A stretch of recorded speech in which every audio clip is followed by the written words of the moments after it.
Well, I'm still surviving right here. And my little, I don't know where you are right now. I know where I was at one time there anymore. And when I realized it didn't take too long, some people it takes longer.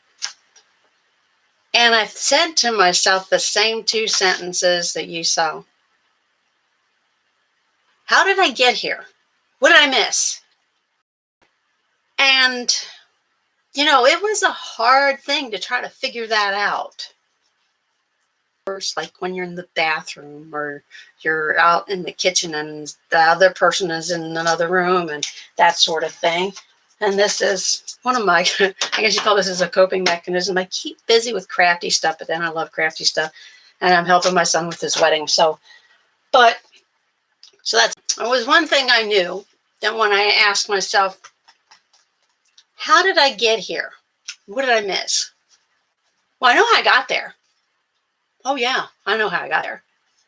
I was always the one of the girls growing up that wanted that 50-year golden anniversary. You fall in love, that sort of thing. And 7 years. Didn't make it. Darn. But and it wasn't for these reasons that I talk about here. It was basically, I get kind of like a spousal neglect kind of thing. But anyway, so I was so used to being in that, that nucleus of a family setting that I came from a family of fairly large, 5 kids, 2 adults, and then an uncle who came home from Vietnam and slept on the couch. But I always knew there was no way that I could ever, in my mind anyway, I couldn't figure out a way that I could be alone. And it had nothing to do with that. I wanted kids or anything like that. I just didn't want to be alone. And that's ironic because that's part of how I got there. Yeah, that's how you get there. If you grow up in a certain environment, that's your interpretation of what it should be for you when you grow up and when you get out on your own. That's a fib because everybody's different. Just because that's what worked for your folks, and sometimes it didn't, like mine, it didn't. Then you think that's what you're supposed to do. I never thought I would be divorced once, let alone twice. But I am. Was. Whatever. Not anymore. And you have to do a lot of self-examination. So how did I get there? That was what I asked. What did I miss? Well, what I missed was me, what I was telling myself. So if you're telling yourself that there's nobody else that's gonna want you. There's nobody else because now you're damaged goods, or you're not good enough for anybody, and you're only good that you deserve what you get. Self over and over and over. Yeah, it's called a rebound. I did everything possible, raising children, taking care of him and the house, and I ended up having to take care of all the financial stuff, and it wasn't enough. I didn't have a partner. I didn't have a friend anymore. It was like he wanted me to be someone else. And that's the other mistake that we make. We try to change the person we think we're supposed to be with. You can't. It's impossible. When you set yourself up like that, without having your self-worth in place, no, and they're not going to want to be strong for you because sometimes they want to take over, right? Well, they do. So how I got there was I was the old that what formed who I am. I am a caregiver one. That's a certification one, but the last one in the course. Okay, you can clap now. You can say, yay, good going, 64-year-old woman. I'm amazed at myself, honestly. So the things that I didn't think I was smart enough to do, I can do. I never imagined doing what I'm doing right now. And you if you're in a relationship like I was in, that person's telling you, you're actually going to you're going to ruin it for yourself. You're going to make it so that I was blamed for losing my job. Yeah, I got laid off because of some weird stuff going on, but I was told that I told you you shouldn't be saying this because you intimidate people with your knowledge. I go, huh? So I got let go because I was too smart? Makes sense. But at the time, I took it. See, there's a saying. If you listen to a lie enough times, you start to believe it is the truth. And it's not. It's a straight up lie. But because of the way it's put to you, the way it's projected to you, when you hear it, you think, really? Oh, God, oh man, you're right. I set myself up. I just killed my own job for myself. No. You know how long it took me to figure that one out? Good while. That was a really bad lie. And I took it. I had control. Oh, yeah. Sold my car while I was at work one day using his car. So that way I was more, what do you call it, in isolation. So I don't always want to keep around the post-traumatic stress. Yes, it's a big deal for me. I know a lot of young ladies it's a big deal for, but now it's a big deal for men. Never thought you'd hear that one, did you? I have a heart for them. There wouldn't be couples if there weren't men, right? There are men who go through what we go through. Men have abusive relationships. Believe it or not, they do. Do you know that only 15% of them report it? Why? Because they're told growing up, a man is to be a man, you have to be strong, and so what if a woman slaps you around? You're still a man. You're the man. Well, I'm sorry. It infuriates me to know if any, whether male or female, is going to physically be abusive to somebody. It just does. But it happens, unfortunately.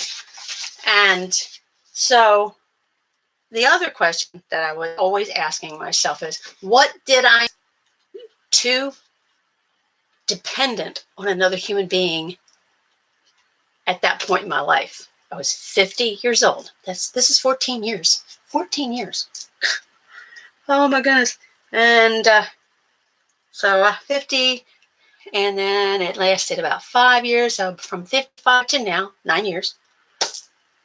I was alone for a while, 3.5 years. Best thing for me. And you're going to say what?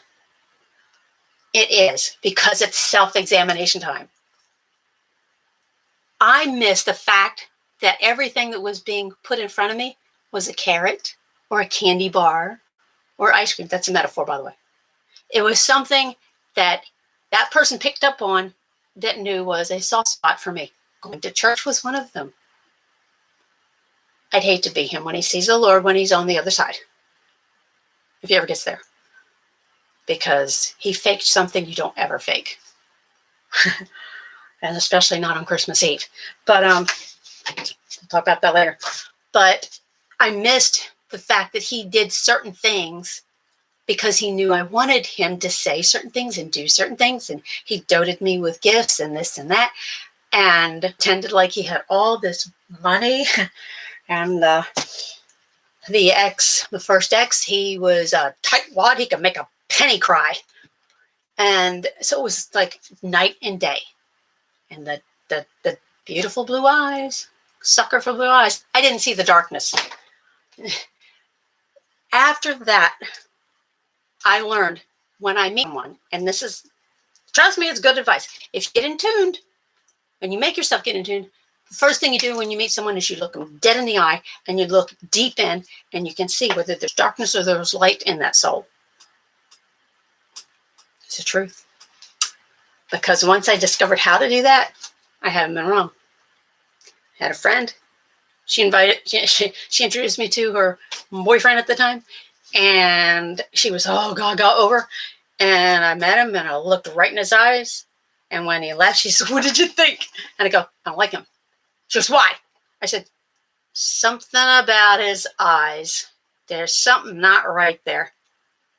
She didn't listen to me. She married him anyway. They had 3 kids. They went on a vacation. He picked up the little one when he was like 3 years old, picked him up and threw him against the hotel wall. I was right. And I couldn't protect her. So, well, she wasn't going to listen. You know, when you're in love, a lot of times you don't listen. I didn't listen. I didn't listen twice. I should have listened the second time for sure. First one, it was an amicable parting of the ways, but yeah, you can't live with a child in a human adult body for very long, much more. I just didn't want to take care of him like the kids. Like I had to take care of them. You know, that was my thing. I was supposed to take care of him, but taking care of him like his mom used, no, ain't doing it. I don't know. Like some of you are going to say, "Oh, you're just selfish." Well, some people did say that. Some people felt that way. But I thought when you are as a couple, you are a partnership and you do things for each other without any, what's the word? Without anything expected in return. The relationship I have with my new husband is exactly that. I don't expect anything from him, but I love giving to him because that's how he makes me feel. But anyway, so how did I get there? And what did I miss? A lot of things. I missed the signs that he was putting out there, but very slowly and subtly until he knew that this up here was so knotted up that he could see and do anything. And I would think it was the right thing to do. Or I would go along with it because I feared for my life. I feared for my own safety many times. If you ever have that feeling with anyone, you don't even have to be in a relationship with them, with anyone who makes you have that, someone just doesn't feel quite, get away from them. Run, go the other way. Now, for you all, men and women who are in, and when I say in, you feel stuck. You know it's not right. It's been a slow build up to it, and that's how it works. It slowly builds up until they think you've got you in clamp irons, so to speak, and you're like suffocating. You want to figure out, how do I get out? But you don't say it very much because when you have those thoughts come in here, all of a sudden you're a bad person. But you have to take care of them. You have to take care of her. You know, that's what my ex is going through, my kid's father. I don't have any aspirations on him, but I do care of him as a human being because he and I have children together. My children have been wanting a close relationship with that man, and now there's an opportunity for it, but at the hand of someone being ugly. So if you are in and you are going through that, one of the first things to protect yourself that won't look like you're protecting yourself, you believe that? There is a way to protect yourself without looking like you are.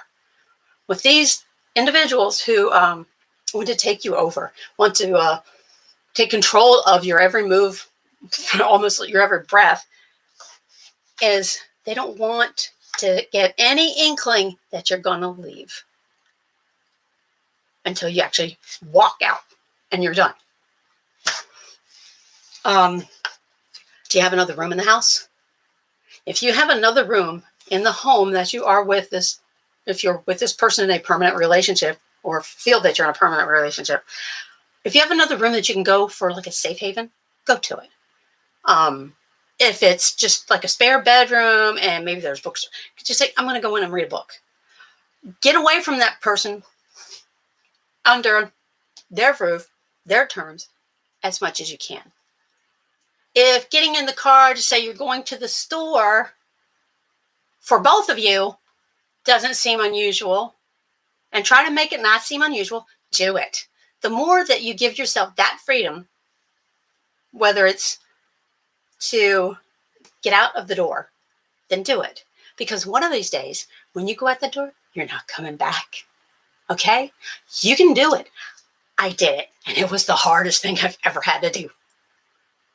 especially when someone comes running out the door and tries to put a hole in the tire with his pocket knife as you're driving. That was my escape knife, guys. That's what that's what I encountered.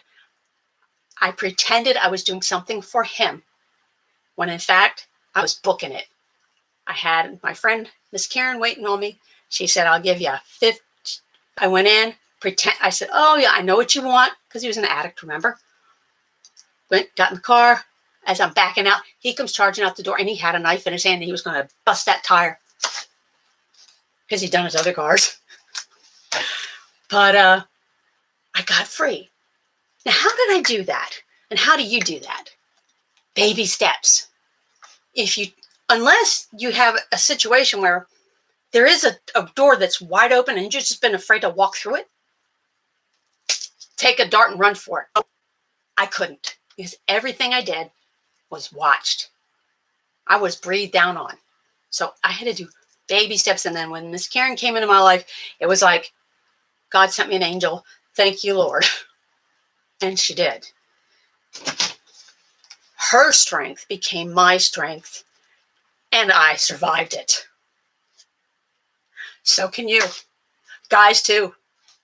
I don't know how we're going to convince my kid's father that it's worse than he thinks, because when someone hits you once, there's more coming.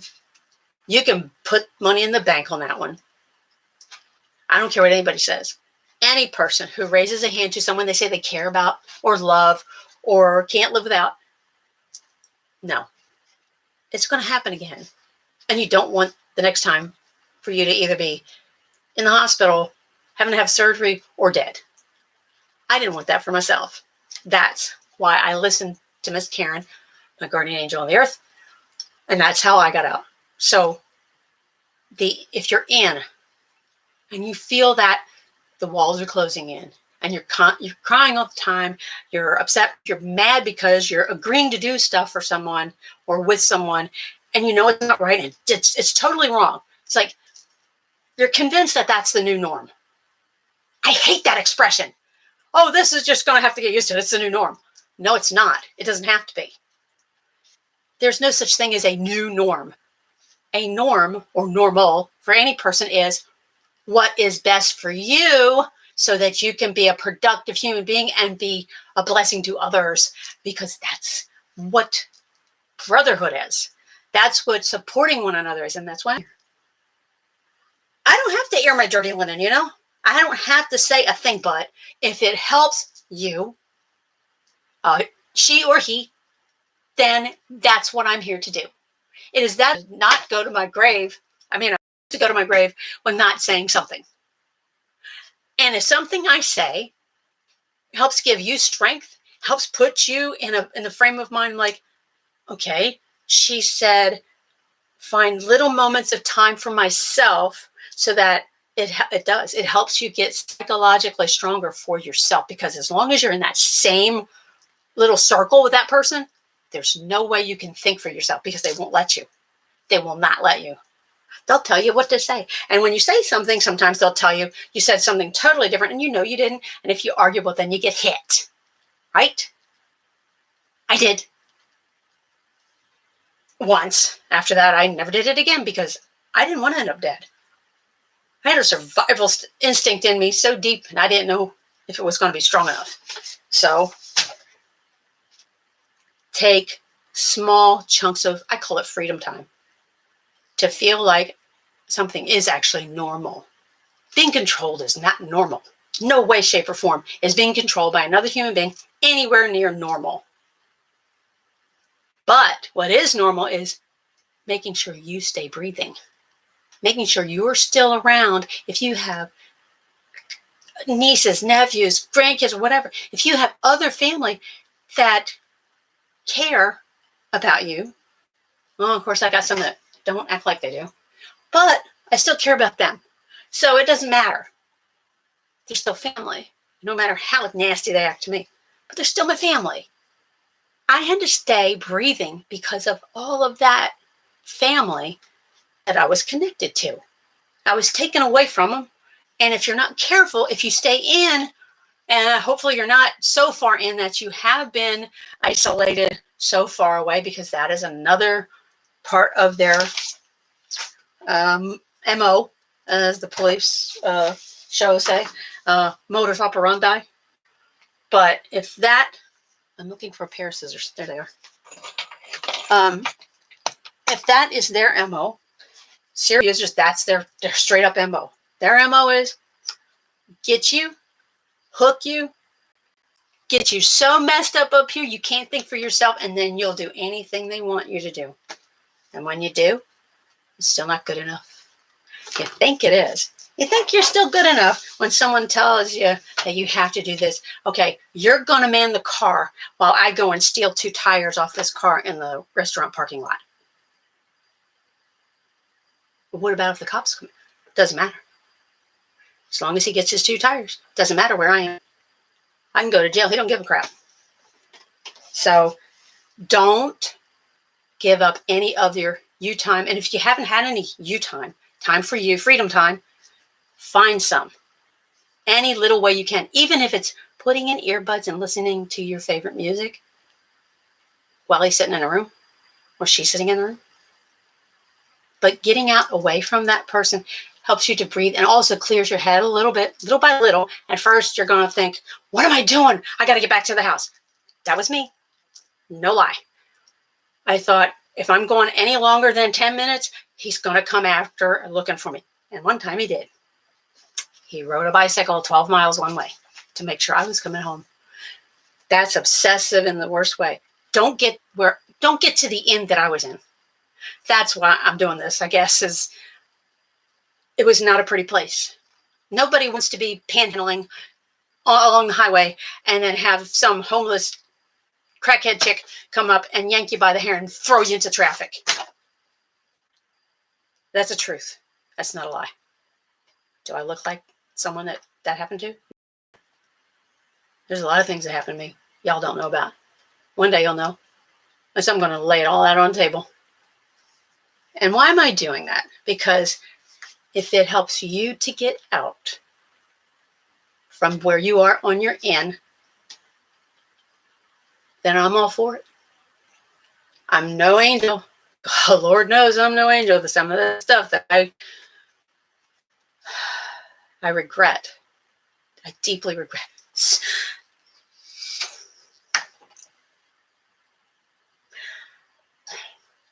I was just fortunate that my kids forgave me.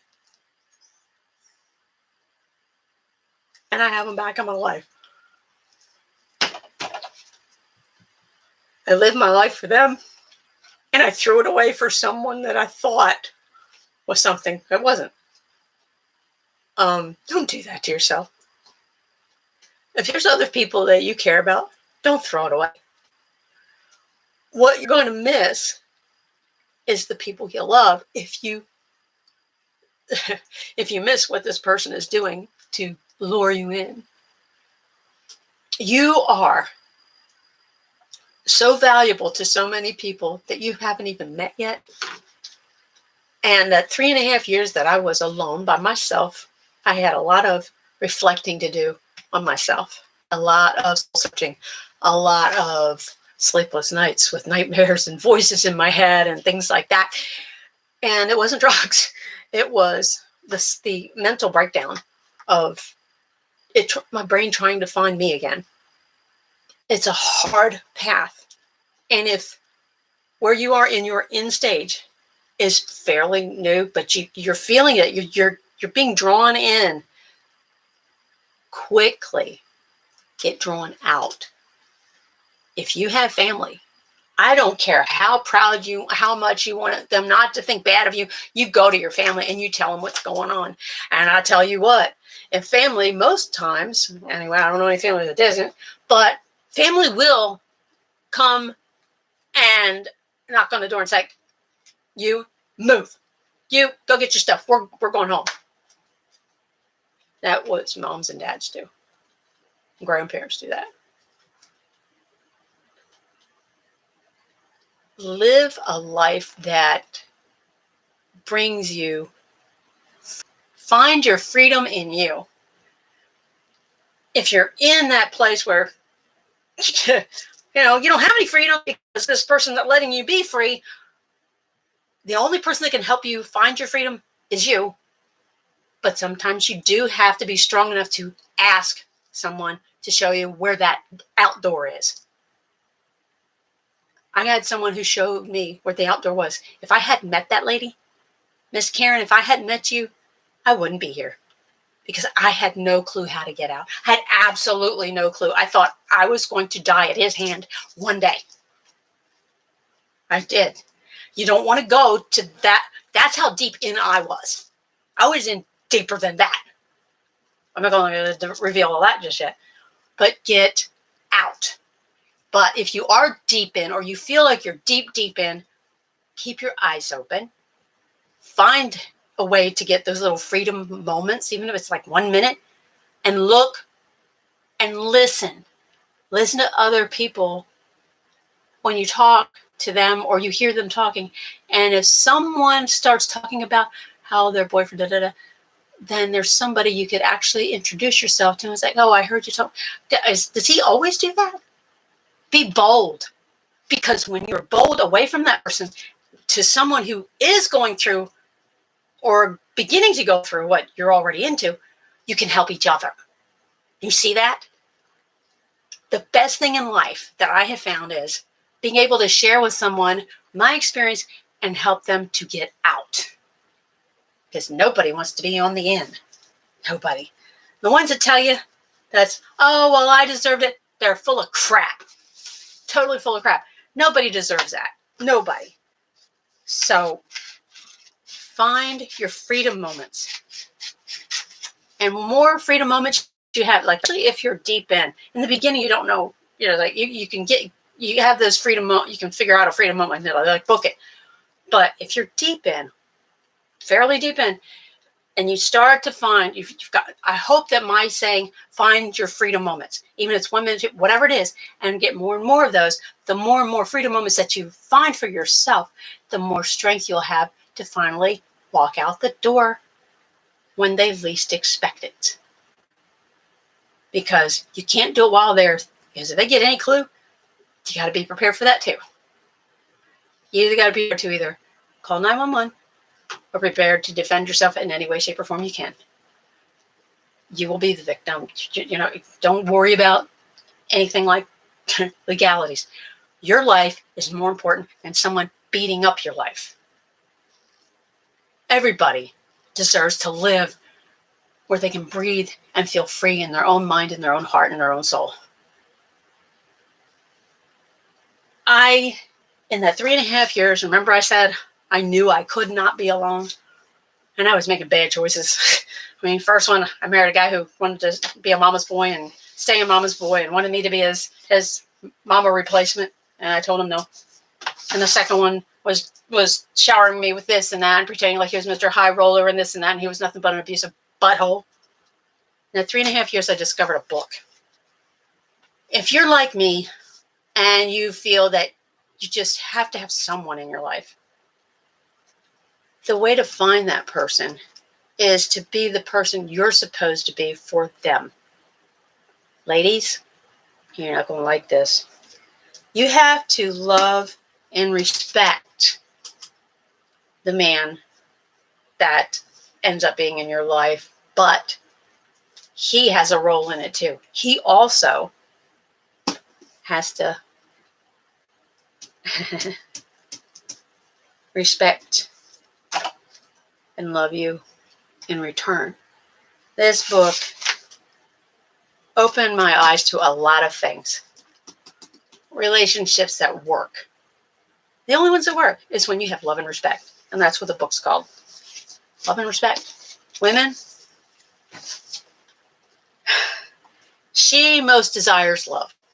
Don't we, ladies? We most desire love. Men, the respect he desperately needs. He needs to be respected so he feels like a man. The men who beat up on women do not feel like they've ever been respected, so that's why they beat up on women. And vice versa. It's a self-esteem issue. It's how they're raised or whatever. They saw the parents beating them. If anything, get this book and read it. Check it out at the library. But it's by Dr. Emerson Eggerichs. It's right on point. It's straight up biblical too, which is even a bigger plus. The simple message is and this is how we get past a lot of these trigger things. This helps when you can, because what you do is when you focus on someone that this brings to you, then you don't have time for that. I mean, yeah, they happen, but a wife has one driving need: to feel loved. Do we ever, right? Do we ever? When that need is met, when you feel loved, you're happy, right? Mm-hmm. A husband has one driving need: to feel respected. When that need is met, he is happy. So now we've got a happy man and a happy woman. It's a win-win, right? When you find someone who can show you how to be loved, you automatically respect him. I paid for who God already had picked out for me. I told myself it wasn't a lie; it was the truth. But I didn't know it was the truth. I just kept saying, I know that you already have someone picked out that is exactly who you have for me to be with, or was meant to be with. I just wish I'd met him sooner. I would have made 2 mistakes, but it wasn't my plan, it was God's. The message in this book works. If anything, this is one of your freedom moments.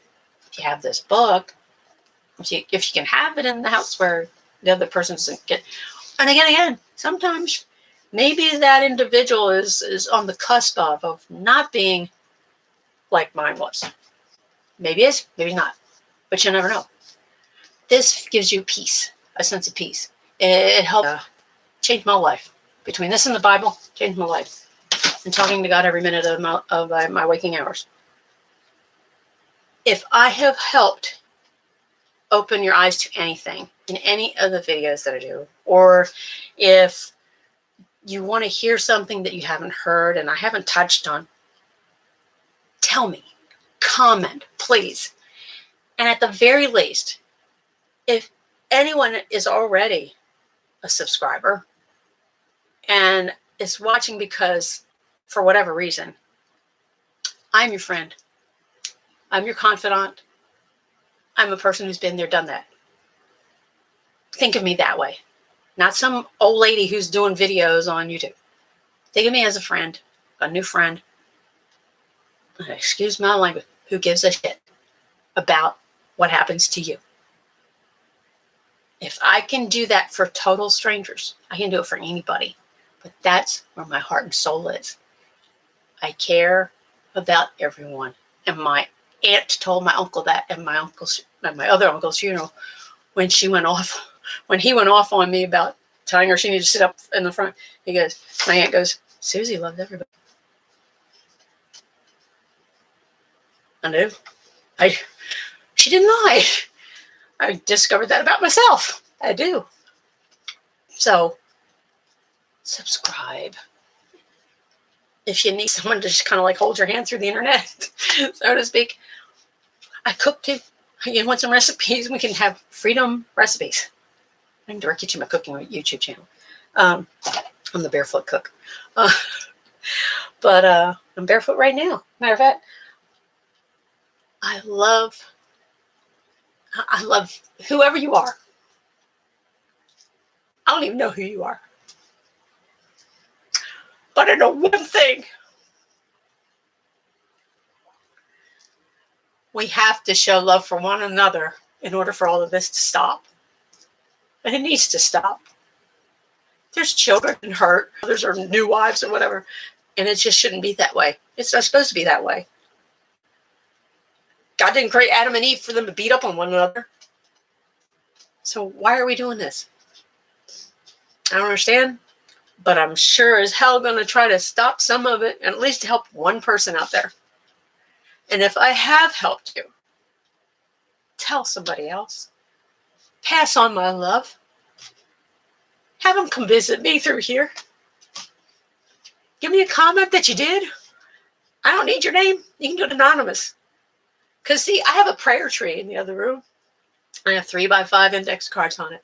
And I put on there anytime someone asks for a prayer request, I don't even have to know their name. But I find a Bible verse that matches what their situation is, and I pray over them all the time, every day. Some people, it's so bad that I pray over them 3 times a day. And I'm willing to do that for anybody that needs it. You know, if you don't believe in prayer, you should. It's some powerful stuff, especially when you got God's word opened up right in front of you and you're talking out loud and you're speaking the living word. I've seen it work. And you can call me crazy old lady. I don't care. I'll take the title. I'm a crazy old lady who loves God and knows what he can do and has done and will do. And if you're in and you want out, he can open the door. Please don't let my words go on deaf ears. If you didn't want to hear it, it's like, just go tell a friend, like, I watched this lady on YouTube and she was talking, and she said that you never know who you talk to who might just need what I have to say. Because he's telling me to do what I'm doing. I would never get in front of a camera and do this. No way. If anybody of you guys knew me like 20-something years ago, I was like, get the camera out of my face. So, Of course, I was a big fat girl. But, yeah, I'm real. As I come. And a short reel person. I have a weird sense of humor. And that's what keeps me going. I got a weird sense of humor. I got crafts. I got a kid getting married. And I stay around positive entities. When you're having your freedom moments, how short or long it is, find something positive. Even if it's like going outside and digging a hole, putting a flower in the dirt. Something like that. You know how therapeutic working in the dirt is for you? In the earth? Trust me, it is. I got a big garden out front. But do yourself the biggest favor you can do. Remember the norm before the person who is abusing you. Remember that one? That norm? That's the norm that should be. Because you weren't being beat up on mentally, physically, or verbally. I got called names I'd never heard before. Didn't even know what they meant. It was interesting. You don't deserve that. Nobody does. I will be your biggest cheerleader. If you can be brave enough and strong enough to just leave me a note. Just leave me a little note. And it's like, I hear you, girl. Thank you. That's all I need to know. You don't have to say another word. You just say hi, or you can do a little wavy sign, or just a little smiley face. Anything to let me know that you're there. And I'll be saying, hey, Lord, you know this person that put this little smiley face down here? I'm going to pray for them right now, okay? That's who I am. I can't physically help, but maybe psychologically I can help with the strength that you need here to find the out from where you are in. That way, you shouldn't ever get caught with those 2 questions again. How did I get here? What did I miss? Because you won't be missing anything. Because you'll know. Because you've already been there and done that just like I did. Take care of yourselves.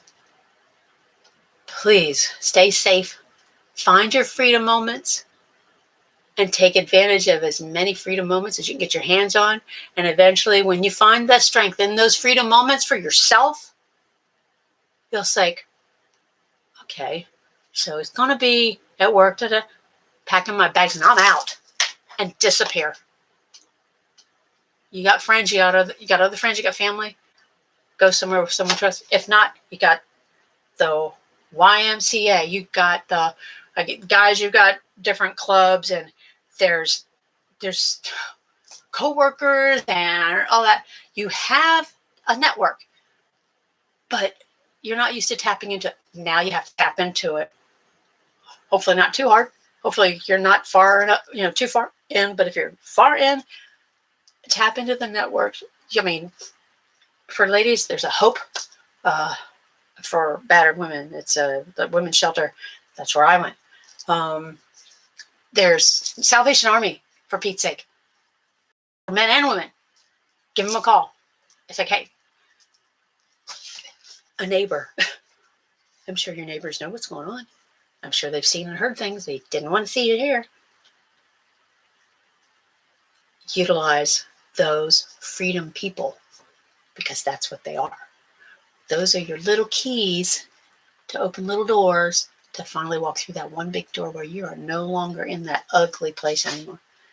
And you are out and being totally free for you to live the life you were meant to live. Your enemies. Luke 18, verse 1 through 8. Parable of the Just Widow. Pray it over yourself.